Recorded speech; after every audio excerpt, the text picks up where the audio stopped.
Hey everyone, this is Priya and welcome back to my channel go with law.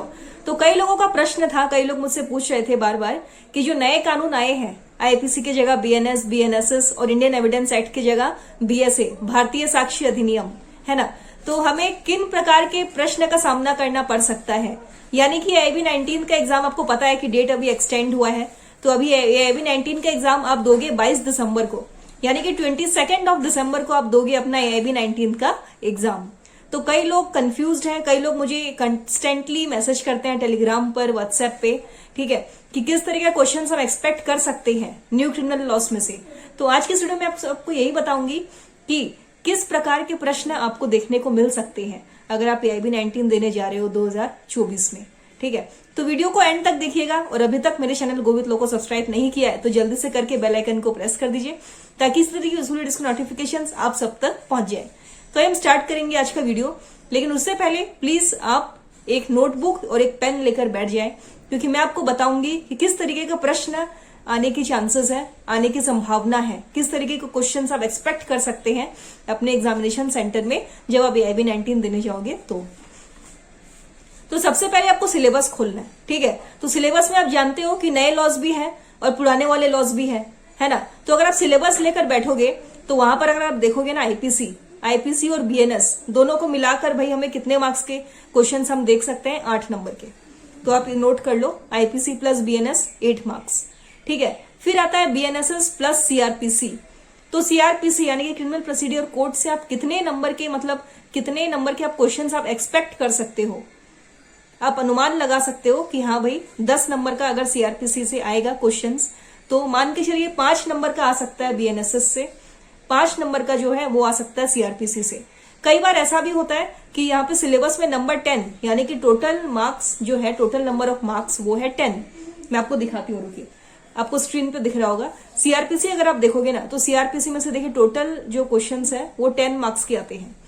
लेकिन जरूरी नहीं है कि 10 मार्क्स के क्वेश्चन अगर सिलेबस में लिखा हुआ है तो वो आपके आईबी में भी 10 मार्क्स के ही आएंगे, ऐसा नहीं होता है। मैं जब आईबी दी थी अपना आईबी 17, तो मेरे साथ क्या हुआ था, ठीक है, एविडेंस एक्ट में देखिए 8 मार्क्स का था, लेकिन कुछ ज्यादा ही क्वेश्चंस मुझे मिल गए एविडेंस एक्ट में से, यानी कि 8 मार्क्स से भी ज्यादा। कॉन्स्टिट्यूशनल लॉ में से मुझे 3 या 4 मार्क्स के मिले, जबकि कॉन्स्टिट्यूशनल लॉ से 10 मार्क्स के क्वेश्चंस आते हैं। तो आप ये मत सोचिए कि भाई 8 मार्क्स का है तो 8 नंबर के क्वेश्चंस आएंगे, ज्यादा भी आ सकते हैं, कम भी आ सकते हैं। हाँ, किसी किसी में 10 है, किसी में 8 है, किसी में 6 है, किसी में 4 है। तो ये संभावना एकदम मतलब बहुत ही कम भी हो सकता है, बहुत भी ज्यादा भी हो सकता है, ठीक है। तो देखिए आईपीसी प्लस बीएनएस में आप एक्सपेक्ट कर सकते हो 8 नंबर के क्वेश्चन। तो मान के चलिए कि 4 बीएनएस से आएंगे और 4 आईपीसी से आएंगे, ठीक है। फिर आप नंबर 2 में आता है बीएनएसएस सीआरपीसी। सीआरपीसी में से जैसे कि मैंने आपको कहा कि 10 नंबर के क्वेश्चंस आएंगे, है ना। तो 10 नंबर के क्वेश्चंस में से 5 आप बीएनएसएस के मान के चलो, 5 आप सीआरपीसी के मान के चलो। फिर आता है बीएसए प्लस एविडेंस एक्ट, यानी कि भारतीय साक्ष्य अधिनियम और एविडेंस एक्ट। तो दोनों मिलाकर 8 नंबर के क्वेश्चंस आएंगे, यानी कि आधा आधा, बीएसए से 4 नंबर के, एविडेंस एक्ट में से 4 नंबर के। और सबसे बड़ी खुशखबरी की बात तो ये है कि देखिए न्यू क्रिमिनल लॉज आए हैं और तीनों डायरेक्ट सेक्शंस वाले ही सब्जेक्ट हैं, डायरेक्ट सेक्शंस वाले सब्जेक्ट हैं। आईपीसी भी वही है, डायरेक्ट सेक्शंस वाले, सीआरपीसी भी वही है, बीएनएसएस भी वही है, बीएसए भी वही है एविडेंस एक्ट की जगह। तो डायरेक्ट क्वेश्चंस वाले, डायरेक्ट सेक्शंस वाले ही जो भी चेंज हुआ है, डायरेक्ट सेक्शंस वाले सब्जेक्ट ही चेंज हुआ है। तो इसमें मत घबराइए, बिल्कुल भी मत डरिए, बिल्कुल भी डरने वाली बात इसमें नहीं है, ठीक है। कुछ क्वेश्चंस मैं आपको बताऊंगी एग्जांपल के तौर पे, देखिए स्क्रीन पे आपको दिख रहा होगा। तो ये तो हमने क्लियर कर लिया कि कैसे किस नंबर मतलब किस नंबर के मार्क्स, कैसे किस प्रकार के प्रश्न आ सकते हैं एग्जाम में। आईपीसी बीएनएस 8 नंबर के हैं तो आधा आधा आएंगे, सीआरपीसी बीएनएसएस 10 नंबर के हैं तो मान के चलिए 2 नंबर या 3 नंबर में से आपके बीएनएसएस के क्वेश्चंस आ गए, 2-3 मार्क्स के सीआरपीसी के आ गए। तो ये जरूरी नहीं है कि भाई 10 नंबर का है तो पूरे 10 नंबर का ही आपको क्वेश्चन मिलेगा उसमें से, है ना। और आप घबरा क्यों रहे हो, मुझे तो ये समझ में नहीं आ रहा है। कई लोग मुझे बोलते हैं कि मैम बीएनएसएस तीनों लॉज हैं, पुराने भी हैं, नए भी हैं, हम कैसे पढ़ेंगे। तो ये तो अच्छी बात है ना कि पुराने वाले लॉज भी है, पुराने वाले लॉज भी है, तो आपका आधा बर्डन तो दूर हो गया ना। आप पॉजिटिवली सोचो, पॉजिटिव वे में सोचो कि हाँ आईपीसी का टोटल 8 मार्क्स है, तो भाई बीएनएस का भी तो आधा आएगा ना उसमें से, खाली मतलब आईपीसी का तो है नहीं या खाली बीएनएस का तो है नहीं, तो आधे आधे में बट चुका है सिलेबस। खाली बीएनएसएस का तो है नहीं, उसमें से आपका सीआरपीसी का भी है, या खाली बीएसएस से तो क्वेश्चंस आएंगे नहीं, एविडेंस एक्ट में से भी क्वेश्चंस पूछे जाएंगे, है ना। तो यहाँ पे मैंने कुछ एक प्रश्न लिया है, आपको एग्जाम्पल के तौर पे आपको बताऊंगी। देखिए, section 107 of IPC is now dash in BNS. तो सेक्शन 107 ऑफ आईपीसी, तो आप बेयर एक्ट, मुझे कई लोग पूछ रहे थे कि मैम बेयर एक्ट हमें कौन कौन सा लेकर जाना है। तो देखिए, बेयर एक्ट आपको सारे सब्जेक्ट के लेकर जाने हैं, जो आपको मिल रहा है आप सारे लेकर जाओ। बाई चांस कुछ आपको नहीं मिल रहा है, आपको कुछ समझ में नहीं आ रहा है, अधिक प्रयास करने के बाद भी आपके पास नहीं है वो किताब, तब आप उसको छोड़ सकते हो, ठीक है। लेकिन ज्यादातर मैं आपको यही बोलूंगी कि जितने बेयर एक्ट से आप सारे के सारे बेयर एक्ट लेकर जाओ। तो देखिए, आप अभी आंसर कैसे खोजोगे बेयर एक्ट से, मैं आपको बताती हूँ। तो देखिए, पहला क्वेश्चन क्या है, आईपीसी का है, आप सभी को पता है, ध्यान से सुनिएगा क्वेश्चन को। Section 107 of IPC is now dash in BNS. तो आपको क्या करना है, आईपीसी का बेयर एक्ट आपके पास है, ठीक है, बीएनएस का बेयर एक्ट आपके पास है। तो 107 आपको पता है किससे डील करता है, 107 आईपीसी का डील करता है एबेटमेंट से, एबेटमेंट ऑफ ए थिंग, ठीक है। तो आपको अगर नहीं पता है तो आप आईपीसी का बुक लेना, उसमें आप खोजना कि सेक्शन 107 में आईपीसी में क्या है, उसमें आपको दिखेगा abatement of a thing. Similarly अब बीएनएस का बेयर एक्ट आपके पास है, आपको लेकर जाना है, मैंने आपको कहा।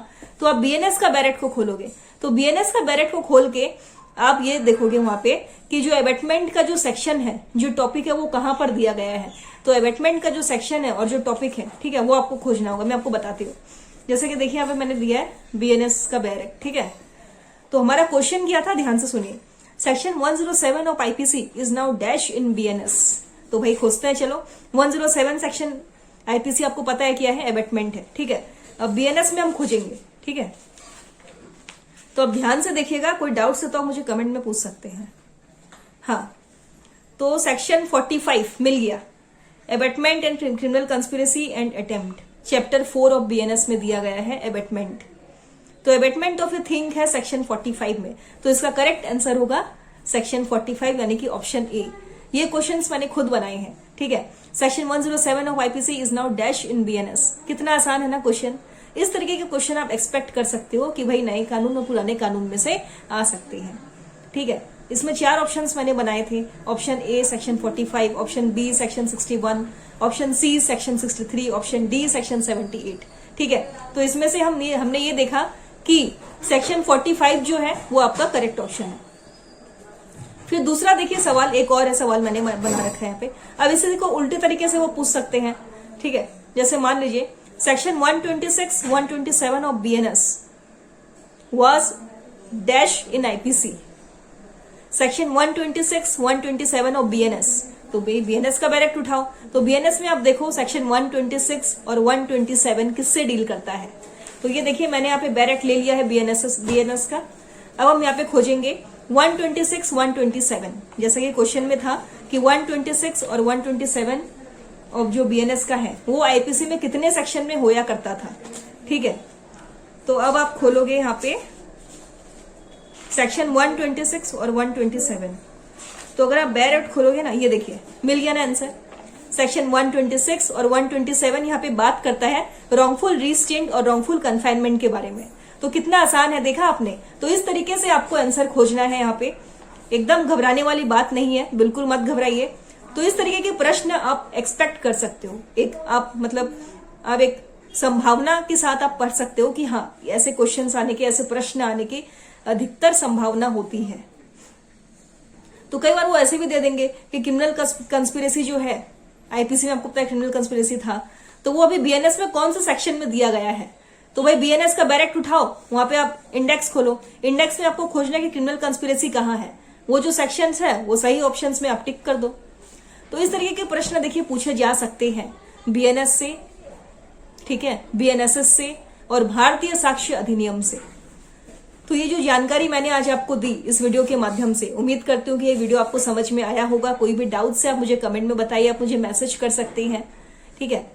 और मेरा व्हाट्सएप नंबर आपको डिस्क्रिप्शन पे मिल जाएगा। और प्रीवियस वीडियो में कई सारी बना चुकी हूँ एआईबी के ऊपर, important case laws, important repeated questions, most repeated questions. अब नेक्स्ट में लाऊंगी हिंदू लॉ यानी कि फैमिली लॉ के ऊपर most repeated MCQs for family law. तो देखा ना कितना आसान है। इस तरीके से अगर आप पढ़ोगे तो आपको हार्ड भी नहीं लगेगा। और आपकी पढ़ाई भी पूरी हो जाएगी। और अब तो डेट एक्सटेंड कर दिया गया है तो बिल्कुल मत घबराइए, ठीक है। डेट एक्सटेंड हो चुका है आप सभी का, आपको पता होगा कि 22 दिसंबर को आप दोगे अपने IB 19 का एग्जाम। तो काफी समय, लगभग मान के चलिए 2 महीने आपके पास है, ठीक है। तो अगर वीडियो पसंद आया तो प्लीज वीडियो को लाइक करिएगा, चैनल को सब्सक्राइब करके जाइएगा। कोई डाउट्स हो तो मुझे कमेंट में जरूर पूछिएगा। See you guys in next video. Bye bye, take care everyone, good night.